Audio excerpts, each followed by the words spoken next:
Видеото со Хабиби се преселив во Дубај. Види, јас ги користев термини на кои што знам дека многумина македонци ќе се фатат и нели како што спомнав пред малку, ова е шоу бизнис, па да им дадеме на луѓето малку драма. Видеото беше снимано од мојот сопруг и нели не сакав да го прикажам затоа што сакав да видам малку, да видам до каде може да оди овој народ и видовме дека може да оди многу далеко.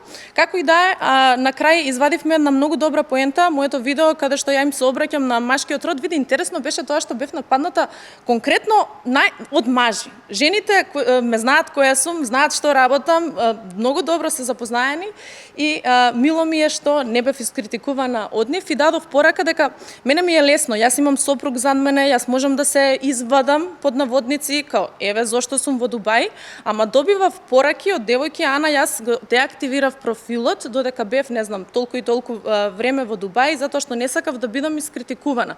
Не можам да се сносам со сите тие критики од народот. И фала ти многу што го објави ова видео што не поддржа сите нас девојките. Така да една од работите покрај фитнесот, нели, и здравата исхрана, јас сум тука да ги поддржам жените кај нас да си го живеат животот како што сакаат, без да се оправдуваат на оние кои што се околу нив.